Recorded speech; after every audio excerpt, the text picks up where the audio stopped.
सकाळ मित्रांनो, तर आपण आज द्वारकेत आलेलो आहोत. आज द्वारकेतला आपला दुसरा दिवस. काल संध्याकाळी पण खूप सुंदर दर्शन झाला. बडकेश्वर मंदिरात गेलो, थोडाफार मार्केट एक्सप्लोर केला आणि नंतर आपण झोपलो. आता सकाळी आपण लवकर उठतो, 7:30 ते 8 वाजेपर्यंत मंदिर ओपन असतो. आणि हा बघा, ही आपल्या मागच्या बाजूला लाईन आहे. मोबाईल अलाउड नाही, पण इथे येऊन तुम्ही फोटो वगैरे काढू शकता. आतमध्ये गेल्यानंतर खूप सुंदर आजसुद्धा दर्शन झालं. आपल्या मागच्या बाजूला बघा, आपला हा द्वारकेचा सुंदर मंदिर. आणि हा जो ध्वज फडकतोय हा दिवसातनं 5 वेळा चेंज केला जातो. सकाळी 3 वेळा, तर संध्याकाळी 2 वेळा. तर आता आपण दर्शन घेऊन इथं आलो. खूप सारा सुंदर फोटोशूटसुद्धा केला आपल्यासोबत. बघा, निशांत आणि सारंग आहे. तर आता आपण पूर्ण द्वारका बघायला जाणार आहोत. बेट द्वारका, नागेश्वर, गोपी तलाव, बडकेश्वर मंदिर, असे खूप सारे मंदिरात बघायचे आहेत. तर चला आता आपण रूमवर जाऊ आणि सगळी तयारी करू, कारण आज आपल्याला बॅग वगैरे पॅक करून परत संध्याकाळी गिरनार पर्वतसाठी निघायचं आहे. तर फायनली आज आपला द्वारकाचं दर्शन झालं आणि आता आपण पूर्ण द्वारका एक्सप्लोर करायला निघालो. तर आपल्यासोबत भाई जी, आपका नाम क्या है? कानो. बड़ा सुंदर नाम है. तो आप अभी पहले हमको कहाँ लेके जाएंगे? रुक्मिणी मंदिर आएगा. कौन सा मंदिर? रुक्मिणी माता का मंदिर आएगा. रुक्मिणी माता का. रुक्मिणी माता का मंदिर. हाँ, इसको बाद बेट द्वारका. हाँ इसको बाद हनुमान डांडी. हाँ. गोपी तालाब, नागेश्वर, ज्योतिर्लिंग. तो अभी पहले जाएंगे हम रुक्मिणी माता मंदिर. ठीक है, चलिए. और ये जो है, ये कौन सा है? इसका नाम क्या है? समुद्र है. समुंदर है.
तर मित्रांनो, फायनली आपण नागेश्वर मंदिराच्या बाहेर आहोत. आता पहिला आपण मिनी मंदिरात जाणार होतो, पण प्लॅन चेंज केला आणि पहिला आलो नागेश्वर मंदिराच्या दर्शनासाठी.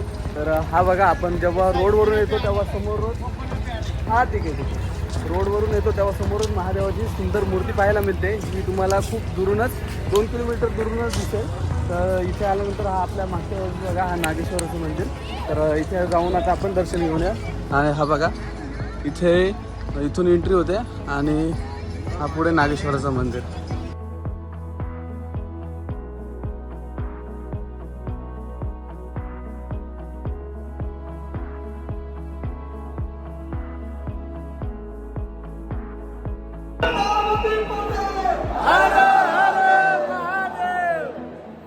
तर मित्रांनो, फायनली आपण मंदिराच्या आतमध्ये आहोत आणि इथे आल्यानंतर तुम्हाला ही पूर्ण लाईन आणि इथे आपल्याला महादेवाचं दर्शन मिळेल. आणि मोबाईल पण इथं अलाउड आहे, त्याच्यामुळे व्हिडिओ रेकॉर्डिंग वगैरेला काहीच प्रॉब्लेम नाही.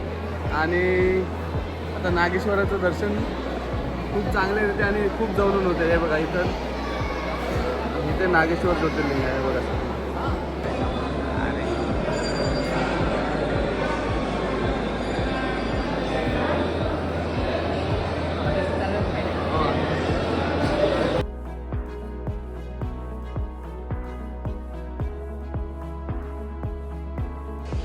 नागेश्वर मंदिराचं दर्शन झाल्यानंतर जेव्हा आपण बाहेर येतो तेव्हा समोरच आपल्याला शनिदेवाचं मंदिर पाहायला मिळेल. हा बघा, इथे दर्शन करून नंतर आपल्याला ही महादेवाची मूर्ती पाहायला मिळेल. माझ्या मागच्या बाजूस बघाल महादेवाची सुंदर मूर्ती आहे. इथं पण आपण दर्शन करून आता आपण जातोय बेट द्वारकाला, कारण टायमाचं बंधन आहे. 12 वाजता बेट द्वारका बंद होते, त्याच्यामुळे आपण आता लवकरात लवकर बेट द्वारकाला जाऊया. मित्रांनो, परत आपला प्लॅन चेंज झालेला आहे. आता आपण आलो गोपी तलावला. हा बघा समोरचा इंटरेस्ट आणि ही आपली सगळी मंडळी. सगळ्यांना जास्त घाई लागलेली आहे. सगळी पालन करा. 12:30 वाजता आपला बेट द्वारका बंद होईल, त्याच्यामुळं गोपी तलावचा लवकरात लवकर दर्शन घेऊ आणि पुढे जाऊ. हा बघा रुक्मिणी मंदिर पण इथेच आहे. जाताना इथून दर्शन करून जायचं आहे आपल्याला. मित्रांनो, हा बघा गोपी तलाव आणि हा गोपी तलावाच्या साईडला छोटासा मार्केट आहे. आणि या गोपी तलावाच्या साईडलाच आपल्याला एक जो राम सेतू बांधला होता त्याच्यात जो असा तरंगता दगड होता तो इथे सुद्धा पाहायला मिळेल.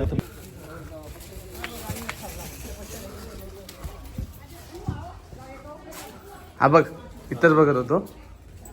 हा बघा, इथं आपल्याला राम सेतूत जो दगड वापरला होता तरंगता राम नाव लिहिले तो इथं पाहायला मिळेल.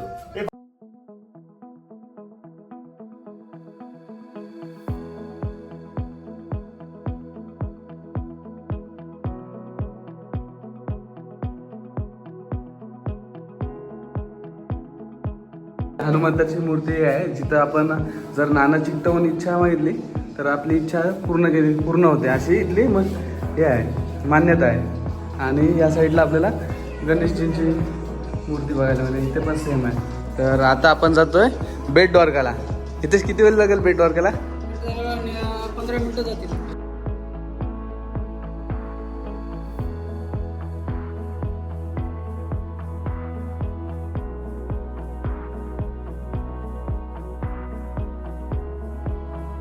आपण आलोय बेट द्वारकाला. आपल्या महाराष्ट्रामध्ये पार्किंग आहे. जर आपली प्रायव्हेट व्हेकल असली तर थोडी लांबच पार्किंग करावी लागते. इथपर्यंत फक्त जे इथल्या लोकल रिक्षा आहेत त्या घेऊन येतात. आणि हा बघा समोरचा एंट्रन्स. आपण तो ब्रिज क्रॉस केला. ब्रिज क्रॉस करून आता बेट द्वारकाकडे चाललो आहे. मित्रांनो, आपल्या बेट द्वारकेचा दर्शन झालेलं आहे आणि तिथं मोबाईल अलाउड नव्हता. तर इथं आपल्याला भरपूर सारे 5 रुपयाला एक मोबाईल ठेवतात. भरपूर सारे असे ऑप्शन अवेलेबल आहेत. तर तिथून आता आपण चाललो आहे समोरला सोन्याची द्वारका. हे बघा, इथून बेट द्वारकेला जाण्यासाठी रस्ता आहे आणि इकडून हा सोन्याची द्वारका. तर आता सोन्याची द्वारका बघायला चाललो आहे आपण. आणि सोन्याची द्वारकासुद्धा 1 वाजता बंद होतं, त्यामुळे आपण लवकरात लवकर तिथे जाऊन दर्शन घेऊया. सोन्याची द्वारका पाहायला मिळेल हा मंदिर. आणि इथून समोरला फ्रंट गेट आहे, इथून दर्शन करायला मिळेल.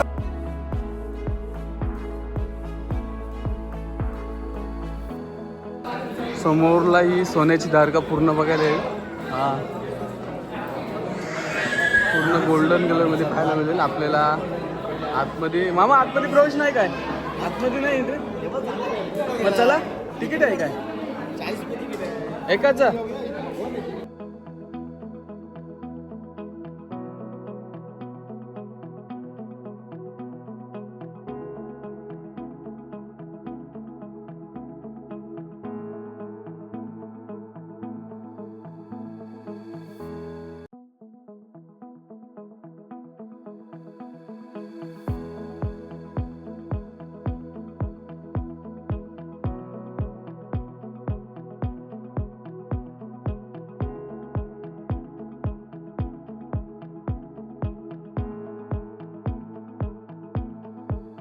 द्वारका बघून झाली आणि खूप सुंदर दर्शन झालं. आणि आतमध्ये सोन्याची द्वारका खूप चांगली आहे बघण्यासारखी. तुम्ही व्हिडिओमध्ये बघितले असेलच.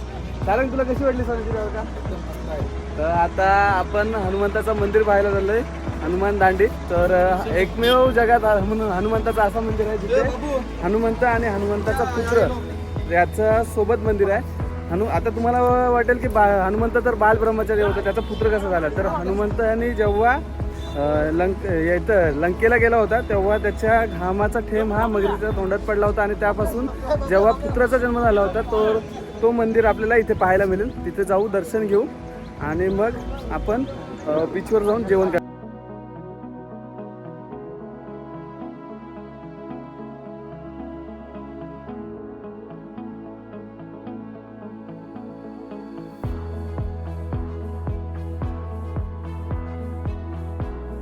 हनुमंताच्या मंदिरात दर्शन घेतल्यानंतर तिथेच आपल्याला महाप्रसादाची सोय सुद्धा आहे. हा बघा हनुमंताचं मंदिर आणि हनुमंताच्या द्वारकेच्या मंदिरामध्ये बेट द्वारकेच्या मंदिरामध्ये सुद्धा महाप्रसादाची व्यवस्था होती आणि हा हनुमंताचं मंदिर तिथून लगेच समोरच हा महाप्रसादाची सोय आहे. तर आता आपण महाप्रसादाचा लाभ घेण्यासाठी आलो इकडे.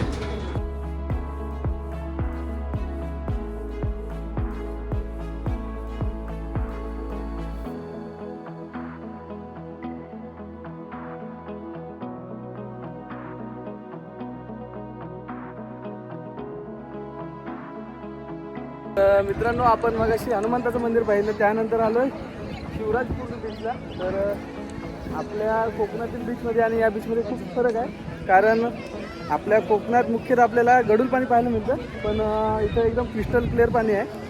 आणि आपल्याला जर क्रिस्टल क्लिअर पाणी बघायचं असेल तर गोवा साईडला जायला लागतं, पण इथं कसं सुंदर बीच आहे. इथे जास्त नाही 10-15 मिनिट आपण फोटो काढले आहे. आणि आता आपण काल रात्री भडकेश्वर मंदिरात गेलो होतो, तर आता पुन्हा एकदा सगळ्यांसाठी परत भडकेश्वर मंदिरात जाऊ, दर्शन घेऊ आणि मग आपलं आज द्वारका दर्शन पूर्ण होईल.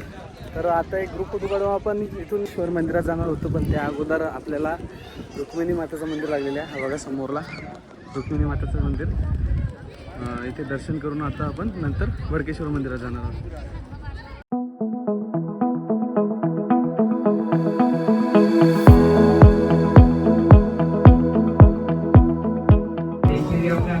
और मोबाइल मार्केट को संभाल के चलेंगे। रुक्मणी देवी विदर्भ देश की कन्या, महाराष्ट्र में अमरावती गांव, जहाँ से कृष्ण जी रुक्मणी जी को हरण करके द्वारिका मिला।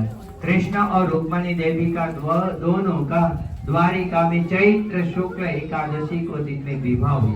8 रानियों में ये श्रेष्ठ रानी है और रुक्मणी जी ही लक्ष्मी जी है।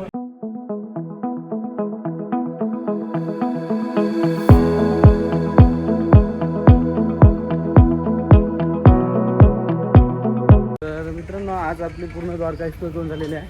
आज रात्री आपण निघणार आहोत गिरनार पर्वताकडे. आपली ट्रेन आहे परत द्वारकावरून.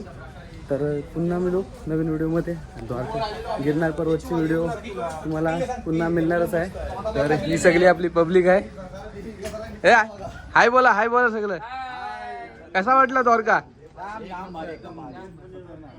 निशांत तुझा काय? ओके. तर चला पुन्हा भेटू नवीन व्हिडिओमध्ये नवीन कंटेंट सोबत.